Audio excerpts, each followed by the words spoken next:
अब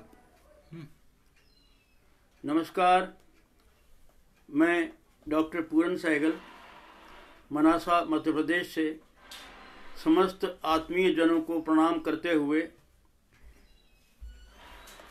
आज बहुत ही महत्वपूर्ण विषय पर आप लोगों से चर्चा करने के लिए उपस्थित हूँ।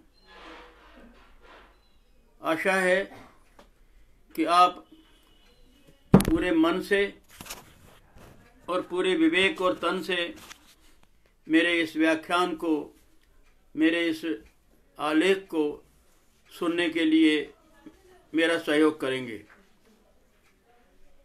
संत जनों पर, भक्त जनों पर चर्चा करना बहुत कठिन होता है। एक बार ईश्वर पर तो चर्चा की जा सकती है, लेकिन संतों पर चर्चा करने के लिए बहुत बड़ी तपस्या की आवश्यकता होती है। सागर जितना विशाल और विस्तीर्ण है, उतना ही संतों का जीवन भी विशाल और विस्तीर्ण होता है। सागर को कमंडल में भरना, गागर में भरना सागर को बहुत कठिन होता है। ऐसा तो कोई अगस्त मुनि ही कर सकता था। मुझ जैसा अकिंचन प्राणी, अल्पज्ञानी, महान संतों पर चर्चा करे, बहुत कठिन है, बहुत कठिन है भाई। लेकिन मैं प्रयत्न करूंगा कि सद्गुरु जम्भो जी पर मैं आप लोगों से मुखातिब हूँ और अपनी बात सलीके से कहने का प्रयत्न करूं।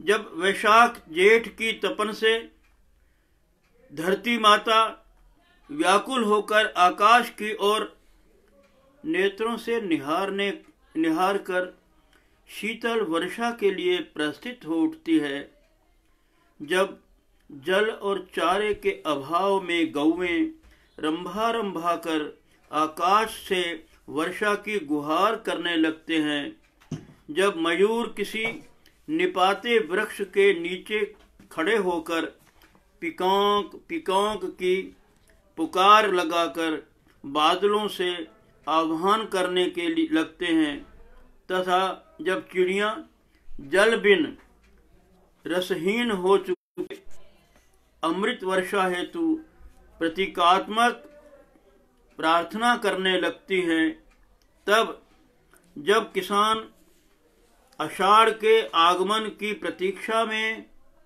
बार बार वर्षा के आशा से आकाश की ओर टकटकी लगाकर देखने लगते हैं, और जब आग की लपटों जैसी लू से दग्ध वृक्ष सुन्न मुन्न खड़े प्राणियों के शीतल छाया देने के बजाय स्वयं के लिए शीतलता हेतु सिर झुकाकर तापस मुनियों की भांति आकाश को शीघ्र द्रवित होने के लिए विनीत करने होने लगते हैं, तब आकाश का मन प्राणी मात्र की आर्त पुकार से द्रवित हो जाता है और वह अपनी कारुणिक कृपा का जल बरसाकर अपनी संवेदना और निर्झरनियां जीवंत कर धरती माता के दग्ध तन बदन को शीतलता प्रदान करता है। सारा वायुमंडल एक अद्भुत और अनोखी मन भावन सौंधी सुगंध सुवास से सराबोर हो जाता है। धरती का कण कण रोम रोम पुलक उठता है, ताल तलियां जल पूरित हो जाती हैं, गायें उमंगित होकर गोचरों की ओर दौड़ पड़ती हैं। धरती की धानी चूनर की मन भावन नैनाभिराम छवियों को निरख कर नयन पुलकित हो उठते हैं।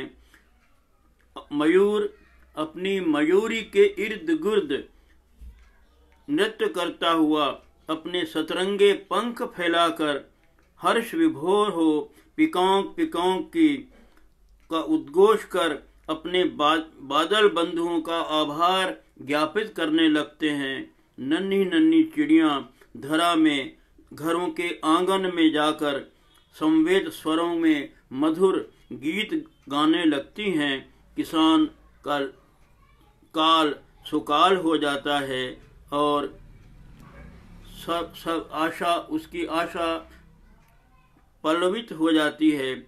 वृक्ष वृंद झूम झूम कर नृत्यमय हो उठते हैं। सब समूची प्रकृति आह्लादित हो उठती है। ग्रीष्म ऋतु के त्रास से मुक्त होकर समस्त सुप्त और स्तब्ध गतिविधियां पुनः जागृत होकर गतिमय हो उठती हैं।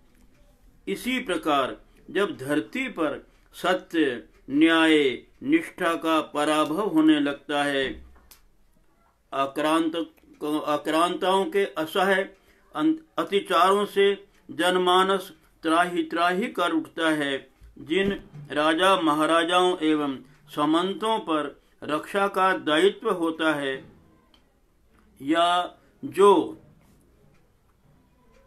वे या तो विलासिता के दास बन जाते हैं अथवा आक्रांताओं के चाटुकारिता करने में लिप्त हो जाते हैं। यहाँ तक कि द्रौपदी की लाज बचाने और गज की रक्षार्थ दौड़कर आ पहुँचने वाले भगवान के प्रति भी अनास्था का भाव स्थिर होने लगता है। समाज में आत्मविश्वास और आत्म संयम का अभाव हो जाता है। समाज कुमार्गी होकर कुरीतियों एवं बाह्याडंबरों में घिरकर भटक जाता है। त्राही त्राही सर्वत्र व्याप्त हो जाती है। तब संत जनों का अवतार होता है, आविर्भाव होता है। जिस प्रकार सूर्य अपनी किरणों के माध्यम से प्रकाश फैलाकर अंधकार को दूर कर देता है, उसी प्रकार ईश्वर अपने अंश रूप से संत जनों को प्रकट कर धरती की अज्ञान अंधकार को दूर करता है, जन मन के दुख निवारण करता है।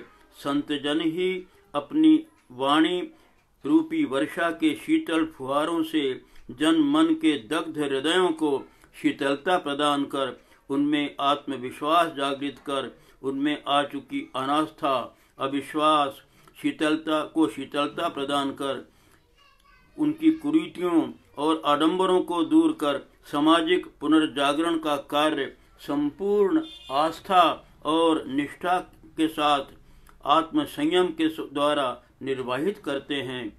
संत जनों की अविरल परंपरा में जनमानस में ईश्वर के प्रति आस्था जागृत कर उनमें न्याय, निष्ठा, सत्य, दया, क्षमा जैसी नैतिक भावनाओं को जागृत किया। उनकी सहजी सरल वाणी ने समाज के सभी वर्गों को समान रूप से अपनी वाणी के द्वारा अभिभूत किया। वस्तुतः ये संत समाज सामाजिक पुनर्जागरण के सूत्रधार और अग्रदूत थे।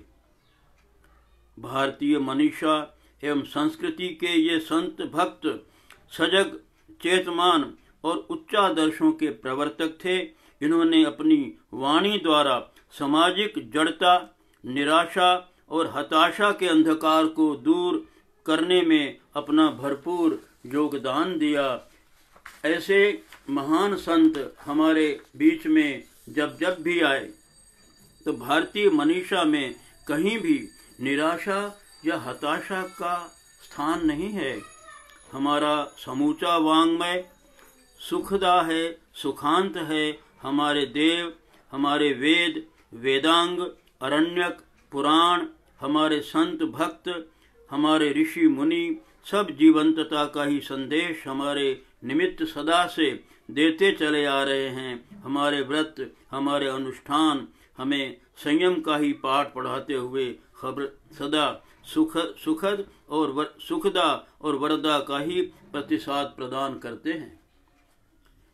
हमारे सांस्कृतिक मर्यादाएं हमें सदा धर्मनिष्ठ बनाए रखने हेतु रची गई हैं। धर्म हमारा नियामक है। धर्म के चारों चरण सत्यशील, शुचिता और क्षमा हमें कभी भी सदाचरण से विचलित नहीं होने देते। हमारे ऋषिजनों ने इसी उद्देश्य के से कर्म द्वारा घने धन, धर्म, अर्थ, काम और मोक्ष में जीवनचर्या में निबंध किया।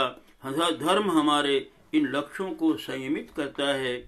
जब भी हम धर्माचरण से भटके कि कोई न कोई संत हमें तत्काल चेतमान कर पुनः सदाचरण की ओर प्रेरित कर देता है। इसलिए कहा है, संत न होते जगत में तो जरी मरतो संसार। अगर संत नहीं होते तो ये संसार जलकर भस्म हो गया होता। संत जो हैं वे हमारे सारे ताप को, हमारे सारे तपस को बर्दाश्त कर लेते हैं और हमें शीतलता प्रदान करते हैं। संत का अर्थ ही होता है सत्यनिष्ठ।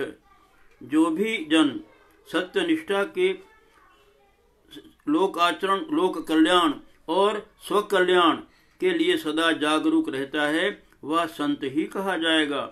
जिसने अपने स्व का अंत कर सर्व कल्याण को अपने जीवन का उद्देश्य बना लिया, वही तो संत कहा जाएगा। संत का ही लक्ष्य है सर्वे भवन्तु सुखिनः, सर्वे सन्तु मां कश्चित् दुख भाग भवेत्। संवेदना ही हमें यह लोक मंगलकारी उद्देश्य पूर्ण करने के लिए प्रेरित करती है। संतों भक्तों ने अपनी वाणी में हमें यही संदेश बार बार दिया है। संत और वृक्ष ही तो हैं जो विषपान कर लोक में अमृत बांटते हैं। जब भी लोक में सागर मंथन होता है, सबसे पहले विष ही बाहर आता है, अमृत तो बाद में आता है। मध्ययुग धर्म और संस्कृति के ह्रास का युग था। जब जब भी धरती पर धर्म क्षय की आपदाएं आती हैं, तब तब परमात्मा स्वयं किसी न किसी रूप में अवतार लेकर धर्म रक्षा हेतु सन्नद्ध होकर जनमानस की पीड़ा को दूर करने के लिए अवतार लेते हैं। इसी परंपरा में संत कबीर, संत सेन, संत पीपा, संत रैदास और संत सदगुरु जंभोजी महाराज जैसे संतों ने अवतार धारण कर अपनी अमृत वाणी से सामाजिक पुनर्जागरण का धर्म निर्वाहित किया। जंभोजी महाराज को श्री साहब राम जी ने कृष्ण अवतार के रूप में स्थापित किया है।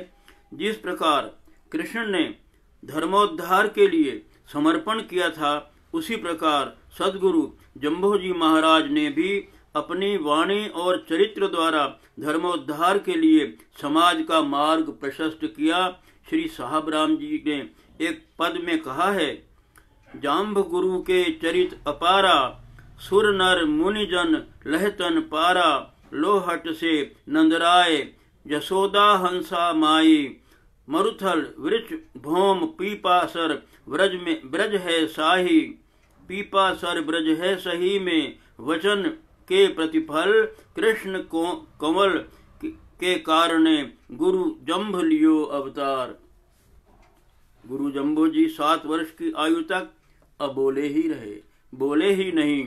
और जब बोले तो मानस की श्रावण मास की शीतल फुहारों की तरह जन मन को अग्निदाह को शीतल कर दिया। इसी को तो अमृत वाणी और अमृत वर्षा कहता हूँ। संतों का सबसे बड़ा धर्म होता है लोक कल्याण। संत शब्द का अर्थ ही है संत साधो धीर शास्त्रयो मन्ये सत्ये विद्यमाने। इस मेदनी कोश के आधार से संत के अनेक अर्थ किए जा सकते हैं। महाभारत में कहा गया है, सताम सदा शाश्वत धर्म प्रवृत्ति, संतो न सीदंति न च यथ्यंचे, संताम संदिर फलः संगो अस्ति, सद्भयो भयम नानुभवति संतः। संत सदा धर्म का पालन करते हैं, अर्थात संतों का संग कभी व्यर्थ नहीं होता और संतों से यह बात महाभारत कहती है। और महाभारत आगे कहती है, संतो ही सत्येन तपन्ति सूर्यः संतो भूमि तपस्या धारयन्ति संतो भांति भूतर्व राजन संतो मध्य नावसीदन्ति संत। अर्थात संत ही तपोबल से सूर्य को तपन और ऊर्जा प्रदान करते हैं, संत ही पृथ्वी को धारण करते हैं और संत ही सबके आश्रय दाता हैं। संतों के मध्य संत कभी दुखी नहीं होते।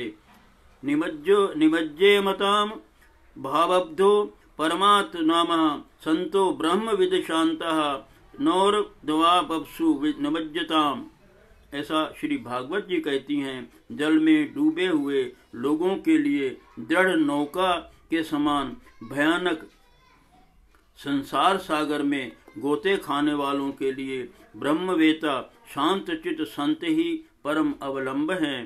संत का लोकमान्य अर्थ है वह लोक कल्याणी सत्पुरुष जिसने अपने स्व का अंत करके स्वयं को लोक कल्याण हेतु अर्पित कर दिया है, जिसका धर्म ही परहित है। पर महात्मा तुलसीदास जी ने इसी बात को स्पष्ट करते हुए कहा है, तुलसी संत सुअम्ब तरु फूलहि फलहि परहेत ये इतते पाहन हने वे उतते फल देत। और कहा है, परहित सरिस धर्म नहीं भाई। एक और दोहा इसी अर्थ में प्रसिद्ध है, तरुवर सरुवर संत जन चौथो वर्षण मेह परमार्थ रे कारणे चार्या धारे देह। विष्णोई समाज के परम आराध्य सद्गुरु जम्भोजी महाराज का चरित्र एवं व्यक्तित्व पूर्वोक्त कसौटियों पर खरा उतरता है। वे अपने युग के महान तपस्वी संत के रूप में प्रकट हुए और श्रमशील एवं चरित्रवान समाज का मार्गदर्शन किया। मध्य युग के संतों की साधना पद्धति में किंचित मतभेदों के बावजूद भी उनका लोक कल्याण का लक्ष्य एक रहा। इनमें कोई मतभेद नहीं रहा, न सगुण का न निर्गुण का।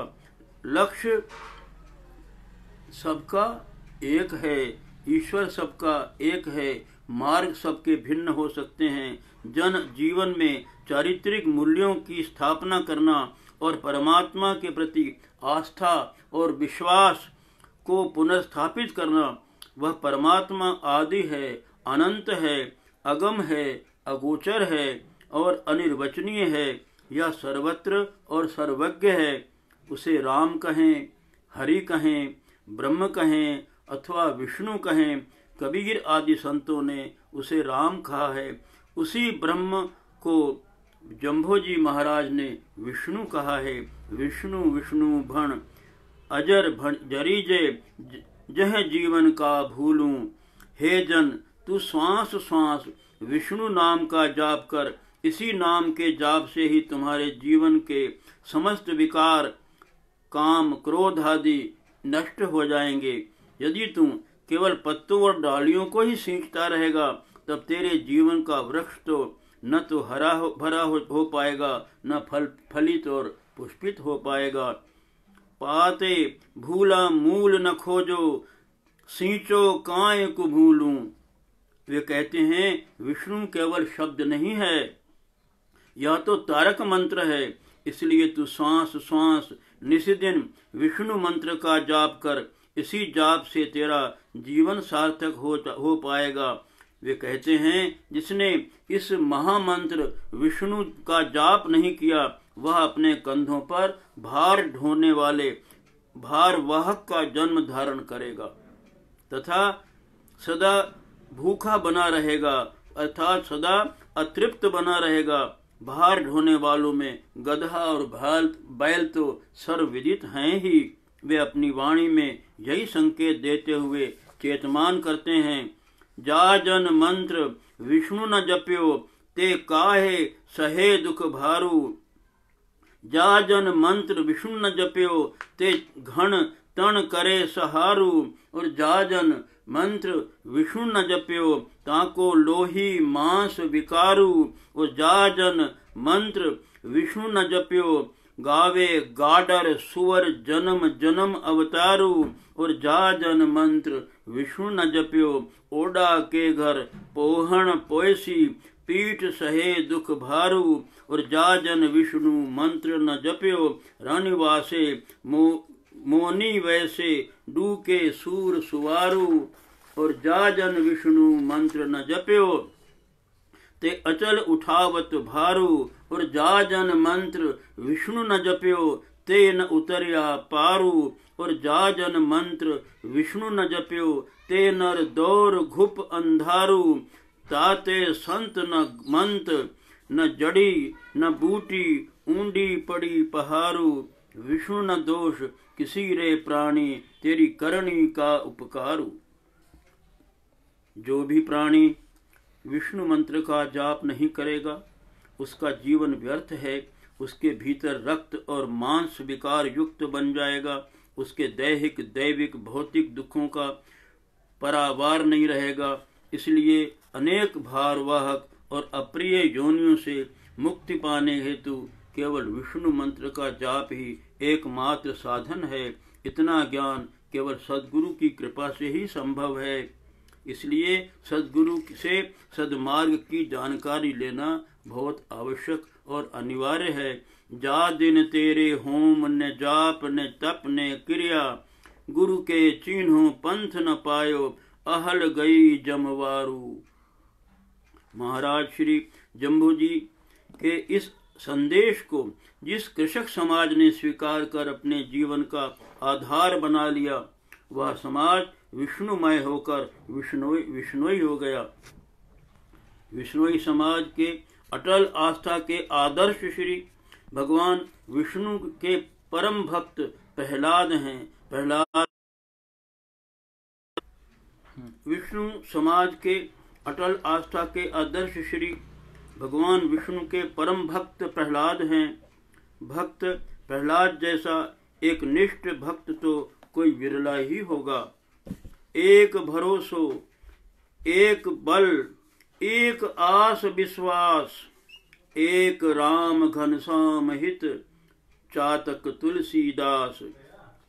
भगवान अपने भक्त को बार बार अपने अंचल में लेने का प्रयत्न करते हैं, किंतु उसकी बार बार परीक्षा भी लेते हैं। कठोर से कठोर, कठिन से कठिन परीक्षा लेते हैं और परीक्षा में खरे उतरने पर वे उसे अपनी गोद में भी बिठा लेते हैं।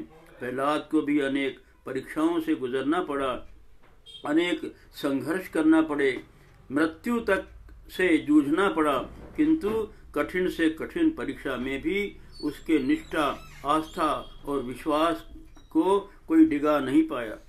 ज्ञान नरिंदो बहुगुण चिंदो, पहलू प्रहलादा आप पतलियो, दूजा काजे काम बिटलियो, खेत मुक्त ले पंच करोड़ी, सो प्रहलाद गुरु की वाचा बहियो, ताका शिखर अपारू, ताको तो बैकुंठ वासो, रतन काया दे सौंप्या छलत भंडारू।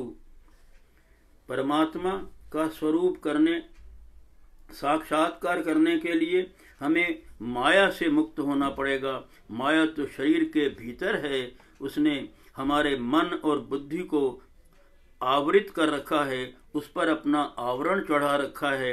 हमारे आराध्य परम पिता परमात्मा का प्रतिबिंब स्वरूप हमारी आत्मा भी वहीं स्थित है। उसकी प्राप्ति के साक्षात्कार के लिए हमें ज्ञान द्वारा माया का आवरण हटाकर परमात्मा के प्रति छाया आत्मा के दर्शन हो सकेंगे। श्री जम्बो जी महाराज यही तो कहते हैं, आया भीतर माया आछे, माया भीतर दाया आछे, दाया भीतर छाया जिहि के, छाया भीतर बिंब फलूं। यह काया भी अद्भुत है, जो बाहर है वही भीतर भी है। 68 तीर्थ हृदय भीतर, बाहर लोकाचारू। जो कुछ है वो भीतर है, सारे तीर्थ भीतर हैं, सारा संसार भीतर है। हम जो बाहर देखते हैं वह भीतर भी है। इसलिए जितने 68 तीर्थ हैं वे सब हमारे घट के भीतर व्याप्त हैं, बाहर तो केवल लोकाचार है। इसलिए भीतर घट के में स्थित तीर्थों में स्नान करने से ही निर्मलता आ पाएगी। मन चित्त निर्मल हुआ जो ज्योति स्वरूप परमात्मा से सहज ही साक्षात्कार हो जाएगा। अपनी एक वाणी में वे कहते हैं, रूप अरूप रमू पिंडे ब्रह्मांडे घट घट अढक रहो, अनंत जुगा में अमर भनीजू ज मेरे पिता न मायो, माया न छाया रूप न रेखा, बाहर भीतर अगम अलेखा। वही रूप स्वरूप यहाँ ब्रह्म है, ब्रह्म का है, वही स्वयं जम्भो जी महाराज का भी है। वे भी सर्वत्र व्याप्त हैं, क्योंकि गुरु और ब्रह्मा में, ईश्वर और गुरु में अंतर नहीं कहा गया है। सभी संतों ने कहा है कि सदगुरु ईश्वर के तुल्य होता है। अगर यदि ईश्वर और गुरु दोनों एक साथ सामने खड़े हो जाएं तो काके लागू पाए। तो फिर आगे कहा है, सदगुरु आपने जिन गोविंद दियो बताए। मैं शब्द सबसे पहले ईश्वर के चरण नहीं छूंगा, सदगुरु के चरण छूंगा, क्योंकि सदगुरु ही हैं जिन्होंने मुझे ईश्वर से मिलाने की बुद्धि प्रदान की, ईश्वर से मिलाने का मार्ग प्रशस्त किया। इसलिए सदगुरु तो जिस प्रकार आकाश में, पाताल में, चहुं दिशाओं में, कण कण में ईश्वर का वास है, वैसे सदगुरु का वास भी सर्वत्र व्याप्त होता है। यही रूप स्वरूप जहाँ ब्रह्म का है, वहीं स्वयं जम्भो जी का भी है। इसलिए मैं कहता हूँ, कबीर जी ने बहुत ही अच्छा कहा है, कबीरा मन निर्मल हुआ जैसे गंगा नीर, हरि पीछे पीछे फिरे कहत कबीर कबीर। संत पीपा जी अपने घट भीतर सारे ब्रह्मांड का दर्शन करते हुए कहते हैं, जो ब्रह्मंडे सोई पिंडे, जो खोजे सो पावे। और फिर आगे एक पद में कहते हैं, इन घट भीतर बाग बगीचा, इनमें सिरजनहारा रे, इन घट अंदर अनहद गूंजे, इनमें सब संसारा रे, पीपा ने तो घणो भरोसो, इनमें ज साईं हमारा रे। पीपा जी कहते हैं, ये सारा संसार, ये सारी सृष्टि, ये जो कुछ हम देख रहे हैं अपनी आंखों से, वो सारा का सारा हमारे भीतर व्याप्त है, हमारे भीतर स्थित है। और मुझे पूरा विश्वास है कि मेरे घट भीतर भी मेरा ईश्वर, मेरा साईं, मेरा साहिब विराजित है। अगर मुझे उसके दर्शन करना है तो मुझे भीतर झांकना पड़ेगा, घट में जाना पड़ेगा।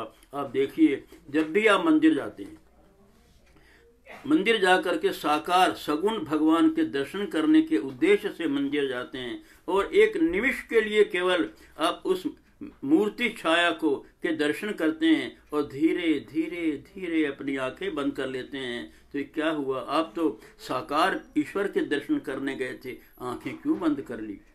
क्योंकि उस साकार ईश्वर ने, उस सगुण ने निर्गुण की ओर आपको प्रेरित कर दिया। उनने कहा कि निर्गुण तो भीतर है, मैं तो भीतर बैठा हूँ रे बंदे, तू बाहर क्या खोजता है मुझे? मैं तो भीतर से बाहर और बाहर से भीतर आता जाता रहता हूँ, इसलिए तू भीतर झांक, भीतर देख, भीतर मैं विराजित हूँ। और जिस दिन तेरा मन निर्मल हो जाएगा, उस दिन तुझे मेरे दर्शन हो जाएंगे।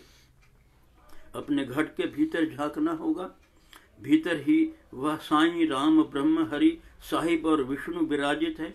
उसके दर्शन सद्गुरु की कृपा, मार्गदर्शन, पारख ज्ञान से ही हो सकते हैं। वह ब्रह्म इसी ब्रह्मांड में समाया हुआ है।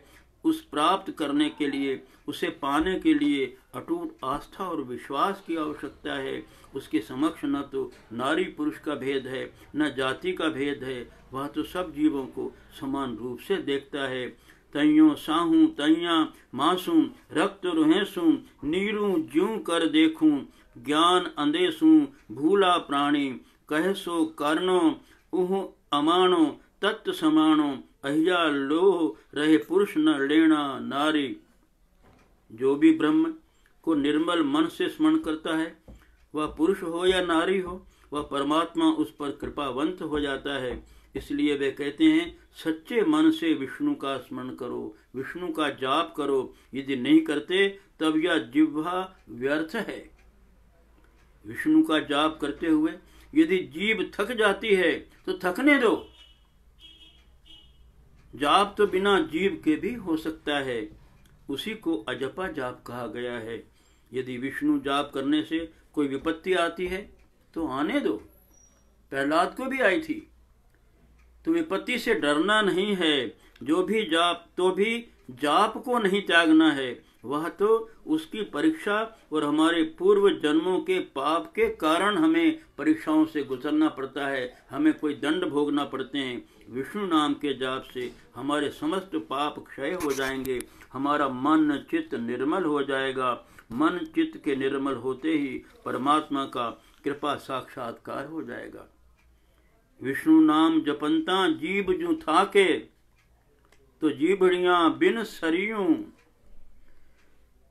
अगर परमात्मा का विष्णु का जाप करते करते जीभ थक जाए तो बिना जीभ के तो हो जाएगा जाप, कोई काम चल जाएगा, किंतु हरि हरि करता हरकत आवे तो न पछतावो करियूं। लेकिन हरि हरि करते अगर कहीं बाधा आ जाए तो वो नहीं आना चाहिए। इसलिए निमग्न होकर के, तन्मय होकर के विष्णु मंत्र का जाप करने से ही हमारा उद्धार होगा।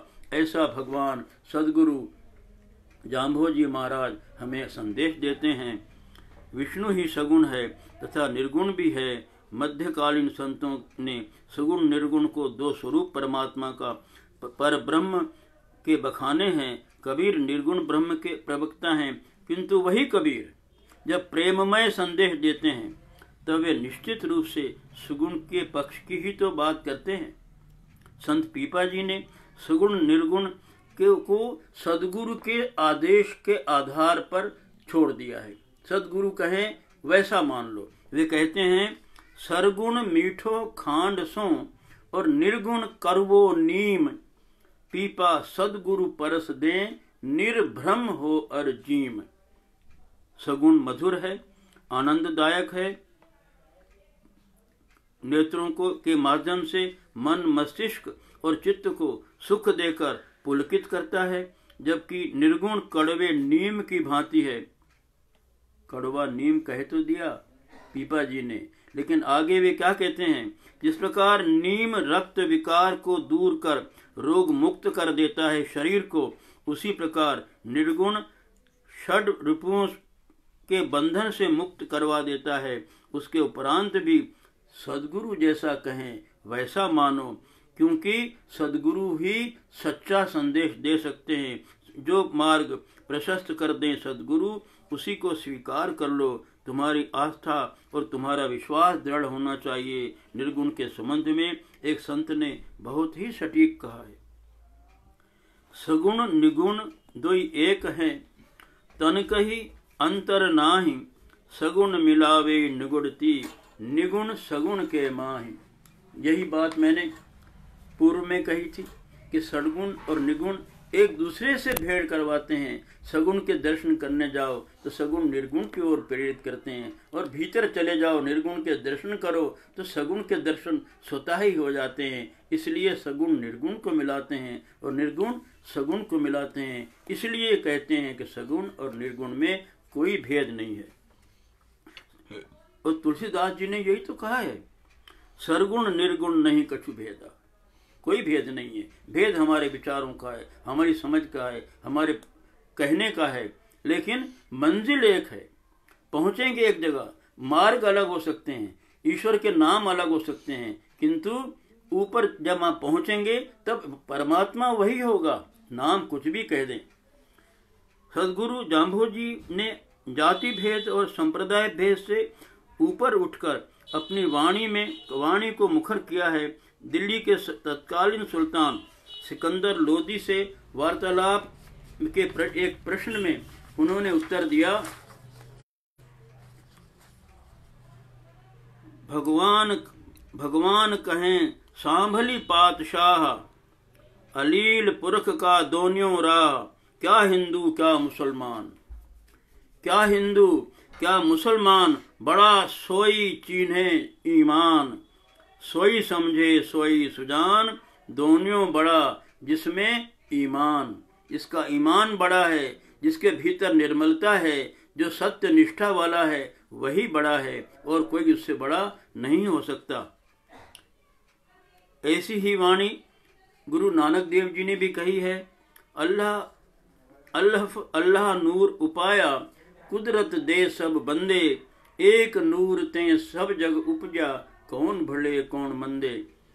एक ज्योति से, एक ज्योति स्वरूप की सब संतान है, एक पिता की सब संतान है, एक ब्रह्म की सब संतान है।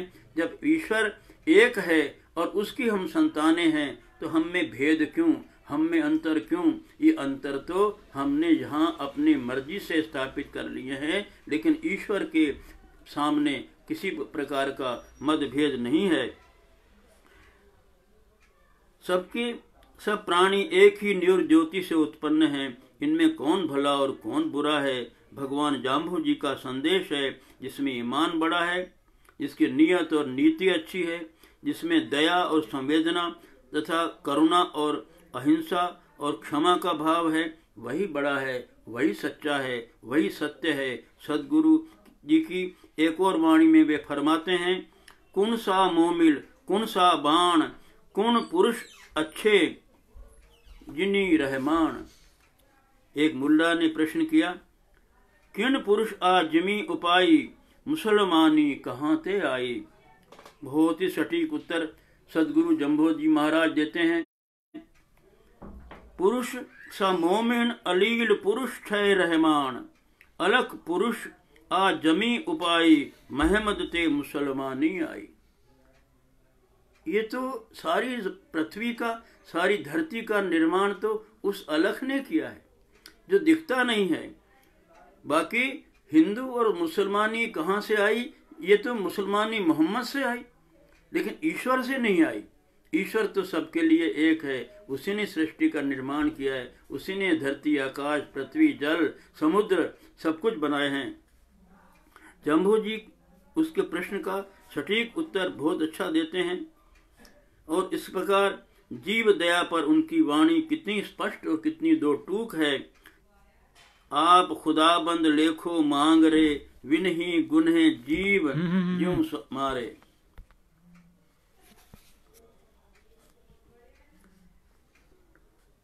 थे ताकू जानो ताकि पीण न जानो, विनि परचे वाद निवास गुजारो, चारि फिरे आवे सहज दुहावे, तिह की करी हलाली, चरी फिर आवे सहज दुहावे, तिह की करी हलाली, तिह के गले करद कयो सारो, थे पड़ी गुणी रहया खाली, चढ़ी चढ़ी भींत मड़ी भींति, क्या उबंग पुकारो, कारण खोटा करतब हीणा, थारी खाली पड़ी निवाजू, बिन ओजू तुम धोवो आप, किन ओजू तुम खंडो पाप, किन खोजू किन ओजू तुम धोवो आप, किन ओजू तुम खंडो पाप, रे मुल्ला मन माही मसीत निवाज गुजारिए। अरे मुल्ला, अरे वो बकरी बिचारी जो जंगल से पत्तियां खा करके आती है और दूध देने में खड़ी हो जाती है, सरलता से दूध दे देती है, उसको तुम हलाल कर देते हो और नमाज पढ़ते हो, मस्जिद पर ऊंची दीवार पर खड़े होकर के बड़े जोर से पुकारते हो, तो तुम्हारे सारे कर्तव्य, तुम्हारी सारी नमाज, सारी तुम्हारी जो क्रियाएं हैं सब व्यर्थ हैं। जो करना है तो वो मन के भीतर ही तुम्हारी मस्जिद है और मन के भीतर ही तुम्हारी निवाज है। सदगुरु जम्भो जी इस खरे खरे बोल सुनकर मुल्ला निरत्तर था, उसके तर्क व्यर्थ और बेअर्थे हो गए। कबीर जी भी तो कहते हैं, बकरी पाती बकरी, क्या बात कही है कबीर जी ने, बकरी पाती खात है तिनकी काढ़ी खाल, जो नर बकरी खात हैं तिनको कौन हवाल। बकरी बेचारी पत्ती खाती है, उसकी तो खाल निकाल ली, और जो बकरी खा जाते हैं उनकी क्या हालत बनेगी ये अंदाज आप स्वयं ही लगा लीजिए। और तुम ऊंचे चढ़कर ऊंची आवाज में अजान लगाता है तो क्या तेरा साहिब बहरा है? इसलिए कर का मन का डार दे, मन का फेर। क्या संतों की वाणी में कभी मिले नहीं होंगे जम्भू जी महाराज और कबीर जी, संत पीपा जी, रैदास जी इत्यादि बड़े बड़े संत, लेकिन वाणी की एकता सबकी एक जैसी है, सबका संदेश एक जैसा है।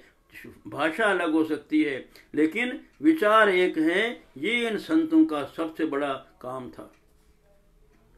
जो आगे एक मंदिर, मस्जिद, द्वारा, दरगाह, ईश्वर, अल्लाह, राम, रहीम, कृष्ण, करीम सब तो भीतर घट के भीतर बस रहे हैं। इसलिए भीतर झांक कर बाहर का जंजाल भूल जा। इसी बात को पीपा जी ने कहा है। इसी बात को तो उन्होंने बार बार दोहराया है। जो ब्रह्मंडे सोई पिंडे, यही स्वयं सदगुरु जम्भू जी ने कहा है और यही कबीर ने कहा है। जम्भू जी साफ कहते हैं, जोगी रे तू जुगल पिछाणी, काजी रे तू कलम कुरानी, गऊ विनाशो काहे ताई, राम राय सु दीनी दानी। और वे आगे कहते हैं, तन मन धोइए संजन होइए हरख न खोइए, तन मन धोइए संजम होइए हरख न खोइए, ज्यों ज्यों दुनिया करे खंवारी, त्यों त्यों क्रिया पूरी, मुग्धा हुते ऊंटली चालो, ज्यों खड़के पास धनूरी। जब वे दूसरों को संदेश देते हैं, आपने सुना होगा, एक बार एक संत के पास एक माँ आई, बोली कि महात्मा मेरा ये बेटा गुड़ बहुत खाता है, अब इसको मना कर दीजिए, इसके पेट में कीड़े पड़ जाएंगे। तो संत ने कहा, ठीक है माई, तुम कल अपने बेटे को लेकर आना। तो माई चली गई। दूसरे दिन अपने बेटे को लेकर आई, महाराज मेरा बेटा गुड़ बहुत खाता है, इसको मना कर दीजिए, आपकी बात तो जरूर मानेगा और ये गुड़ बहुत खाएगा जिसके पेट में कीड़े पड़ जाएंगे। संत मुस्कुराए। संत ने मुस्कुरा कर कहा कि बेटा अब गुड़ मत खाना। तो माई ने कहा, महाराज यही बात कल कह देते जो आज गई है। बोला, नहीं माई, मैं खुद ही बहुत गुड़ खाता था, तो मैंने कल से गुड़ खाना बंद कर दिया, इसलिए मैं कहने का अधिकारी हो गया हूं कि कल से गुड़ मत खाना। अगर मैं पहले कहता तो मेरा मन मुझे दोषी ठहराता, रे तू तो गुड़ खाता है, भटजी खावे काकड़ी और औरने देवे आकड़ी। तो ऐसी बात मैं नहीं कहता। यही बात जम्भू जी के संदेश में है कि वे कहते हैं, जो कुछ कहना हो पहले उसे अपने आचरण में उतारिए। वे कहते हैं, अपने आचरण में ढालिए ता औरा ने फरमाइए। यह बात तुलसी जी तो कहते हैं, पर उपदेश कुशल बहु तेरे, उन्हें कलयुग का भी अद्भुत बोध था। इसलिए वे कहते हैं, विष्णु विष्णु तू भण रे प्राणी, पै के अलख उपाजू, रतन काया बैकुंठ बासो, तेरा जरण मरण भय भाजू। गुरु के बिना मनुष्य निगुरा कहलाता है। उसके जप तप यज्ञ हवन पाठ पूजा सब व्यर्थ है। गुरु के बिना गति नहीं हो सकती। सदगुरु जम्भू जी फरमाते हैं, जा जिन तेरे होम न जाप न तप न क्रिया, गुरु न चीनो पंथ न पायो, अहल गई सब चार बारू। अगर तेरे पास गुरु नहीं है, तेरा पाठ जप यज्ञ हवन अनुष्ठान सब व्यर्थ हो जाएंगे। इसलिए गुरु के बिना तू निगुरा कहलाएगा। और यही वाणी गोरखनाथ जी की वाणी में भी आती है, सगुरा होए सो झरझर पिए और निगुरा जाए प्यासा। जिसका गुरु है उसको ज्ञान प्राप्त हो जाएगा, झरझर पिए उसको ज्ञान प्राप्त हो जाएगा। जो निगुरा है वो भटकता रहेगा, अंधकार में भटकता रहेगा। इसलिए सदगुरु की कृपा हमें अवश्य प्राप्त करना चाहिए। सदगुरु सच्चे और अनुयायी खेवटिए हैं। वे बहुत अनुभवी खेवटिए हैं। संसार सागर से हमारी नाव तिराकर पार उतार सकते हैं। जब वे अहिंसा की बात करते हैं तो उनकी दृष्टि और दृष्टि समग्र जीव दया पर केंद्रित हो जाती है। वृक्ष वन और वन के प्राणी उतनी ही रक्षा के हकदार हैं जितने दूसरे मनुष्य और जीवधारी। उसके लिए जिस प्रकार सगुण निर्गुण में भेद नहीं है, हिंदू मुसलमान में भेद नहीं है, नारी पुरुष में भेद नहीं है, उसी प्रकार जड़ जंगम को भी वे प्राणवान मानकर उसमें अभेद भाव रखते हैं।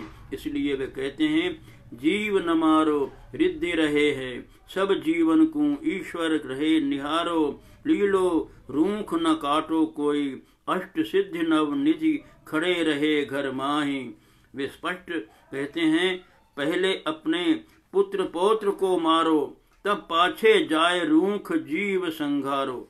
एक लोक साखी कहती है, वृक्ष काटे बाप ने मारे, जामन करे नंगाई, वन मिर्गा पे घात लगावे, धिक कहवे जम्भाई। जो वृक्ष काटता है, बाप को मारता है, अपनी माँ को अपमानित करता है, वन मृगों का शिकार करता है, उन पर घात लगाता है, ऐसे को जाम्भोजी महाराज धिक्कारते हैं। एक साखी में कहा है, वृक्ष काटे बारण करे, मिर्गा करे शिकार, सेन भगत उस पुरुष ने बार बार धिक्कार। जो वृक्षों को काटकर ईंधन बनाता है, जो वन के पशुओं का प्राणियों का शिकार करता है, ऐसे व्यक्ति को बार बार धिक्कार है, वो नरक का गामी होगा। उसको सारे पाप लगेंगे, उसको पाप से मुक्ति नहीं मिलेगी, वो न स्वर्ग में जा पाएगा न नरक में जा पाएगा, वो अधर में लटका रहेगा। इसलिए वन पशुओं और वन की रक्षा करना हमारा परम कर्तव्य है। ये बहुत बड़ा संदेश हमारे सदगुरु जम्भोजी महाराज ने हमको दिया है। वृक्षों को काटने वाला, पिता की हत्या करने वाला, वन प्राणियों का शिकार करने वाला जाम्भोई द्वारा धिक्कार का भागीदार है, वह नरक का भागी होगा, ऐसा वे बार बार फरमाते हैं। जिस प्रकार परमात्मा घट घट में व्याप्त है, उसी प्रकार वह वृक्षों में भी समाया हुआ ब्रह्म जीवधारी है। सबके रूप स्वरूप भिन्न है, किंतु वह परमात्मा तो सभी में विराजित है। सदगुरु जाम्भोजी महाराज सारी प्रकृति में उसी विश्व रूप के दर्शन करते हैं। स्वरूप रूप अरूप पिंडे ब्रह्मंडे घन घट घट अघट रहायो। वे बार बार यह बात दोहराते हैं। वह तो कण कण में व्याप्त है, उसका न कोई नाता है, न को उसकी माँ है, न उसके पिता हैं। वह अलख और निरंजर है। घट के भीतर गंगा जमुना सरस्वती इड़ा पिंगला सुषमना बह रही है। कोई बिरला ही उसमें स्नान कर सकता है। जिस प्रकार तिलों में तेल है, पुष्प में सुगंध है, उसी तरह सर्वत्र वह ब्रह्म भी व्याप्त है। न मेरे माई न मेरे बाप, अलख निरंजन आप ही आप। गंगा यमुना बहे सरस्वती, कोई नहावे बिरला यति। तिल में तेल, पुष्प में वास, पांच तत्व में लियो प्रकाश। जब वह कण कण में व्याप्त है, जड़ जंगम में वह बस रहा है, तब यदि हम प्रकृति के किसी भी जीव को कष्ट पहुंचाएंगे, तब हम प्रकारांतर में परमात्मा को ही कष्ट पहुंचाएंगे। पशुवध ही हो अथवा वृक्षवध, दोनों अहिंसा के ही काम हैं। महाराज श्री इसी भाव को दृष्टि में रखते हुए अहिंसा और दया की बात करते हैं। बहुत सटीक वे कहते हैं, जीव दया नित राख पाप नहीं कीजिए। जीव दया नित राख पाप नहीं कीजिए। जांटी हिरण संहार देख सिर दीजिए। बधिया करे जो बैल जो देख छोड़ाइए। और बरजत मारे जीव तहां मर जाइए। राख दया घटवाई वृक्ष घावे नहीं। जुआ लीखा काढ़ छाह में डारिए। इन मारिया सुख होए पुत्र क्यों न मारिए। अगर इनके मारने से सुख होता है, किसी प्राणी को काटने से सुख होता है, वो भी तो किसी का बेटा है, तो उसको मारने में अगर सुखी होते हो, तो अपने परिवार के अपने पुत्र पौत्र को मारने में क्यों दुखी होते हो, उसको क्यों नहीं मारते। यदि सब जीवों में परमात्मा का वास है, यदि तुम्हारी आस्था और विश्वास ईश्वर के प्रति अटूट है, तब इस जीवों में भी परमात्मा विराजमान है, इनके प्रति भी हमारी वैसी आस्था होनी चाहिए। प्रकृति प्रेमी महाराज श्री जम्भोजी महाराज के संदेशों का यही भाव है कि उनके अनुयायी प्रकृति और उसमें रहने वाले जीवों की रक्षा और सुरक्षा में अपनी आस्था बनाए हुए हैं। उन्होंने जब कहा होगा काएं काटो वन रायो, तब निश्चित रूप से उनके हृदय में वन वृक्ष और उसमें निवासित समस्त प्राणी ईश्वरीय स्वरूप में विराजित होंगे। उनकी यह महती भावना निश्चित रूप से ईश्वर एवं उसके द्वारा सृजित सृष्टि के प्रति अटूट आस्था और विश्वास और सात्विकता से परिपूरित हो उठी होगी। उन्होंने विष्णु को अपना आराध्य माना। विष्णु पालनहार है, जगत पिता है, अन्नदाता है, विकास भी, किसान भी तो अन्नदाता है। वे अन्नदाता किसान को पालनहारे जगत पिता से मिलाना चाहते हैं। दो ही संत ऐसे हुए हैं जिन्होंने समाज में आमूल चूल परिवर्तन कर दिखाया। एक संत पीपाजी हुए, दूसरे सदगुरु जम्भोजी महाराज हुए। दोनों ने अहिंसा, दया और करुणा का पाठ पढ़ाया। वाणी पर महाराज जम्भोजी जैसे आस्थावान और सात्विक लोक कल्याणी संत कई युगों के बाद ही अवतरित होते हैं। बार बार जम्भोजी जैसे संतों का अवतार नहीं होता। वो तो धरती के पुण्य से, धरती पर रहने वाले प्राणियों के पुण्य से और ईश्वर की कृपा से ऐसे संतों का अवतार होता है। उसी पुण्य के कारण ही जम्भोजी महाराज का अवतार कृष्ण ने स्वयं धारण किया। मेरा ऐसी सात्विक और मंगलकारी संत के प्रति शत शत वंदन।